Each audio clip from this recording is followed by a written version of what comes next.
नमस्कार दोस्तों, स्वागत है आप सभी का विद्या प्रेमी में। आज के इस सेशन में देखेंगे 6 अगस्त से जुड़ी current affairs top 7 M current affairs को देखेंगे। सिर्फ ये देखेंगे नहीं, डिटेल एक्सप्लेनेशन और रिवीजन के साथ इसे यहीं याद कर लेंगे। हमारी सेशन की शुरुआत होती है क्विक रिवीजन के साथ, यानी कि एक दिन पहले जो हमने पढ़ा उसे वन लाइन फॉर्मेट में देखेंगे। फिर उसके बाद 6 अगस्त 2026 से जुड़ी टॉप 7 एमसीक्यूज को भी देखेंगे और साथ में एंड तक बने रहिएगा क्योंकि आपके लिए एक सरप्राइज है। पहला सवाल है, हाल ही में 3 अगस्त 2026 से भारतीय रिजर्व बैंक के नए कार्यकारी निर्देशक के रूप में किसे नियुक्त किया गया है? मोनिशा चक्रवर्ती को। क्वेश्चन नंबर 2 है, हाल ही में संघ लोक सेवा आयोग ने 2026 के सुधारों के तहत सिविल सेवा परीक्षा के उम्मीदवारों के प्रयासों की गिनती करने और त्रुटियों से बचने के लिए किस नई तकनीक को अपनाया? Artificial intelligence. हाल ही में किस झील को अरुणाचल प्रदेश का पहला और भारत का 101वां रामसर स्थल घोषित किया गया? गलांव झील को।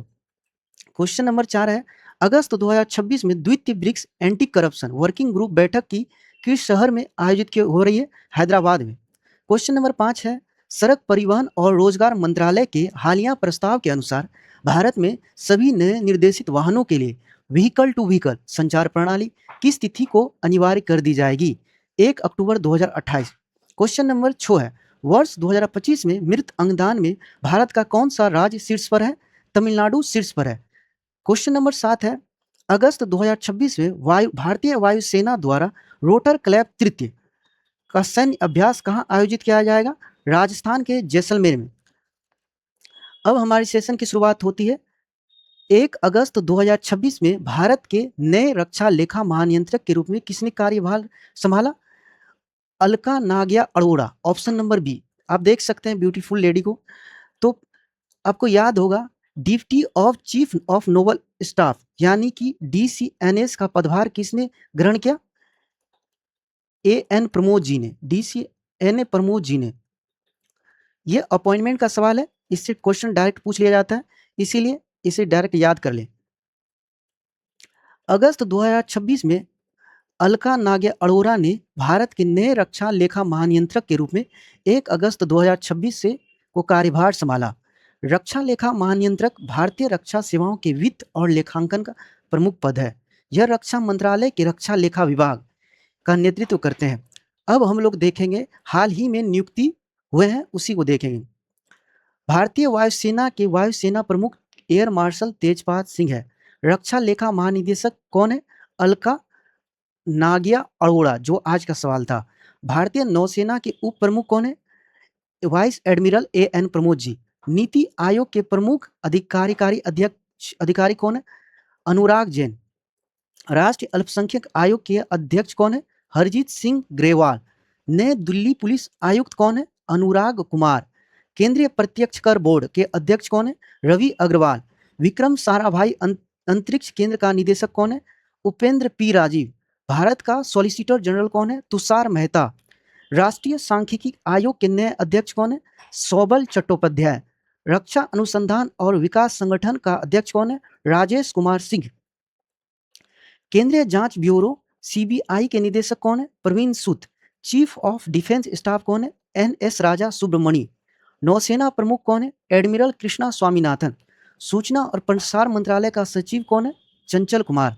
राष्ट्रीय पिछड़ा वर्ग आयोग एनसीबीसी की नई अध्यक्ष कौन है? साध्वी निरंजन ज्योति। डीजीसीएनए का नया चीफ कौन है? वीर Vikram Yadav.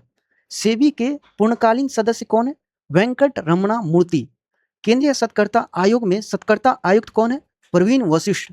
Bill and Melinda Gates foundation की नई इंडिया कंट्री डायरेक्टर कौन है? अर्चना व्यास।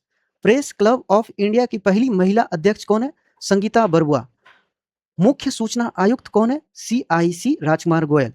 क्वेश्चन नंबर 2 देखेंगे, किस देश ने आर्थिक जलवायु लचीलापन नागरिकता कार्यक्रम ईसीआरपी शुरू किया?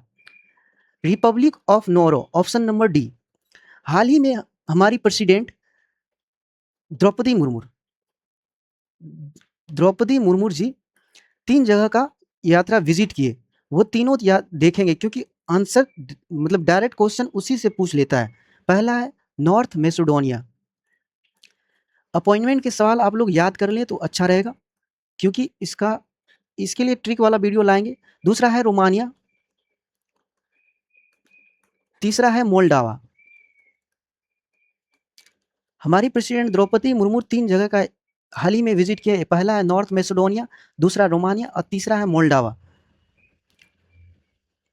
नारू ने economic and climate resilience citizenship programme यानी कि ECRP शुरू किया।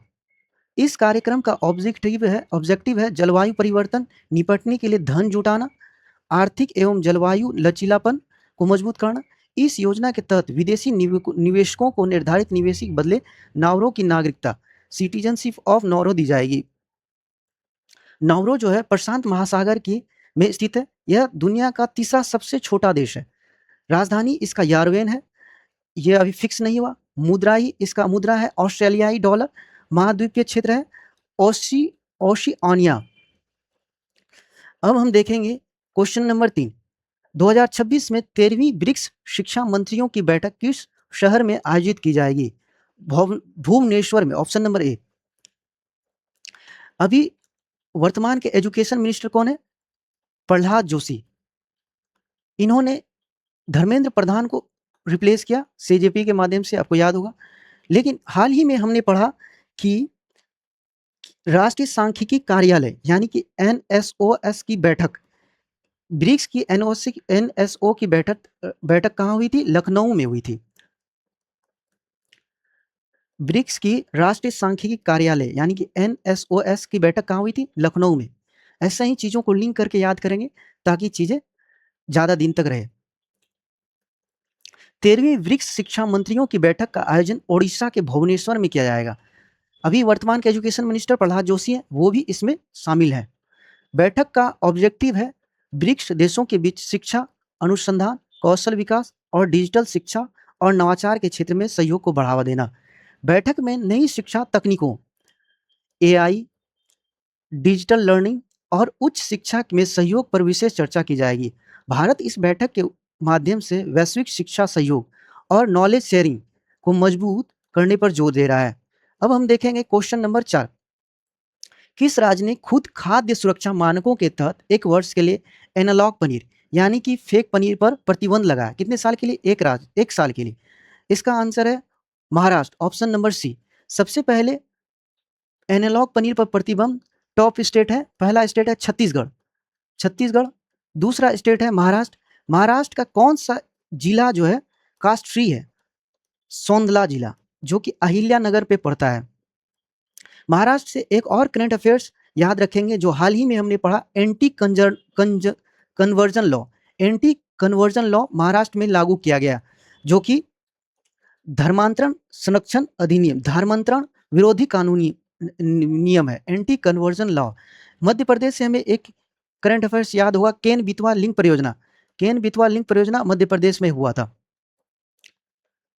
यह निर्णय खाद्य सुरक्षा एवं मानक अधिनियम के तहत यानी कि फूड सेफ्टी स्टैंडर्ड एक्ट 2006 में लाया गया था।